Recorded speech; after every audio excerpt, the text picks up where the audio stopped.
Google Classroom. In this video, you'll learn how to create an assignment, add multimedia to an assignment, grade an assignment, and send private messages. Let's see. So that is how you communicate in your classroom stream. Create an assignment in Classroom. If you go up here to classwork, click on that, you have all these different options. I do want to point this out to you because it's super handy. You have Google Calendar right here and Google Class Drive folder right here. As soon as you make a Google Classroom, these things, the Google Calendar and the Drive folder, automatically create in both Calendar and folder. It makes it very easy to integrate Classroom with Calendar and with your Google Drive for resources. Here are your assignment choices. If you hit create, you can create a regular assignment. I have a Chrome add-on called Cami, so most of y'all won't have this on there. It's an easy way to create assignments using the Cami add-on. You can do a quiz assignment, just a regular quiz. You can ask a question, so that would be like an exit ticket. You can post materials. Think of that as your resources, and you can reuse old posts. Maybe every single week you want to ask your students, how was your weekend? Or give me a check-in of your mental status, especially right now with the crazy times we got. And you can also create topics. So let me go in here and show you. This is 10th grade science. Let's create a topic called physical science. And let's create another topic called biology. You'll see here biology and physical science. If I go up here to create an assignment, let's actually show you how to do that. Title, let's go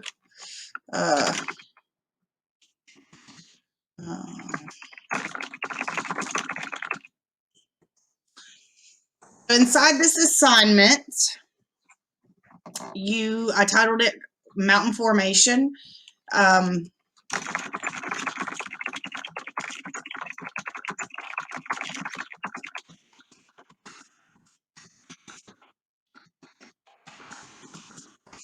Make sure your instructions are explicit enough that your students know what to do.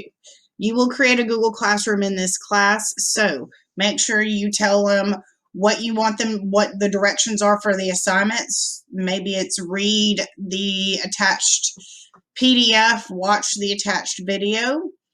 Tell them what you expect them to turn in for the assignment. An example, create a Google Doc with a minimum of 150 words where you explain mountain formations using the sources that have been supplied. So it's up to you what all you put in there. I'm just wanting to highlight you need to make sure your instructions are explicit so your students know the steps they're supposed to take to complete the assignment, what you actually want them to submit for the assignment, and how they will be assessed. Over here, you have the option of passing it out to your different classes or your groups of students, just like we saw before. You can change your point value. You can also make it ungraded, so maybe it's just a completion assignment. You can set a due date. And if we're being honest, who is going to do any assignment if it doesn't have a due date, right? Move my little head over here. So I set my due date and my due time. You can obviously go in there and change it, but it automatically defaults to 11:59. And then I choose my topic. This would be physical science. If I want, I can now attach a rubric. That's super handy and was not an option in the past. Now, let's look at how you could add links, videos, and files to your assignment. Add. You can pull a resource directly out of Google Drive. You can do a web link. You can add a file from your computer, or you can do a YouTube video. So let's do YouTube, and I can search.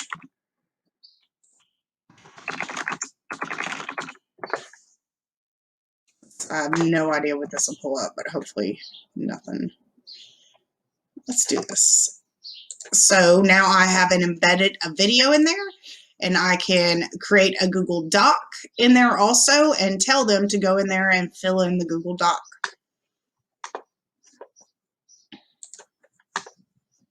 And right here, I can even change my permissions so that I want to give my students an option to edit the file.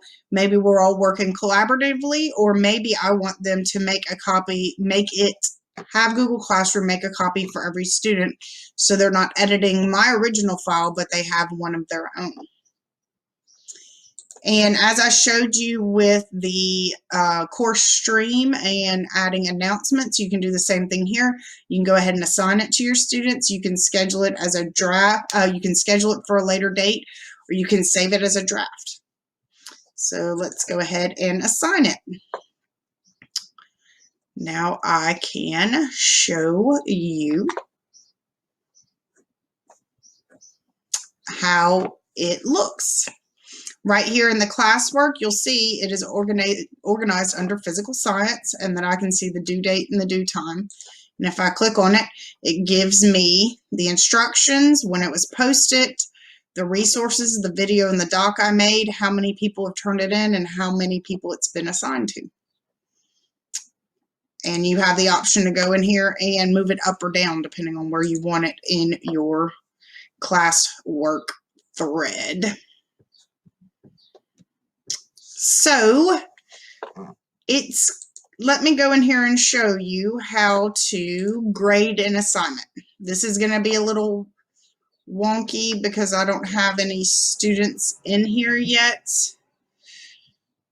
I'm actually not going to be able to do this without students in here. So let me change to a different account and see if I can work around that.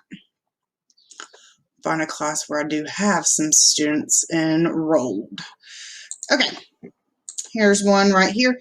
This is my test class I make for, it's an example of the class you'll create in the Google Classroom you'll create for our course. So if I go into classwork, I can click on one of my assignments and I can see all of my students here, if they've turned it in, if they haven't.